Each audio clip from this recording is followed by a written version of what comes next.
தஸ்யாம் சத்வத்கிருபாவன்னிரவதி ஜனதா விஸ்ராமர்ஹ அவகாசம் சங்கீர்ணம் தாஸ்ய திருஷ்ணா கலித பரிகரைஹி பும்பி ஆனந்தநிக்னைஹி ஸ்நேகாதாஸ்தான ரக்ஷா வியசனிபி அபயம் ஷார்கசக்ராசி முக்யைஹி ஆனந்தைகார்ணவம் ஸ்ரீ பகவதி யுவயோ ஆஹு ஆஸ்தானரத்னம்.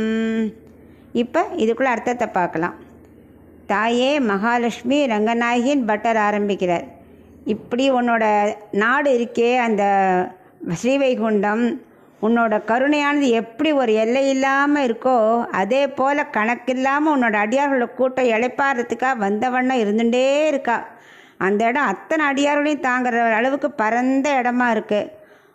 உனக்கு அடிமைத்தனம் பூண்டு விளங்கும் இந்த அடியார்களோட கூட்டம் இருக்கு இல்லையா, அவள் சாமரம் வச்சு வீசுறா, அப்படியே ஆனந்தமே உருவா இருக்கா.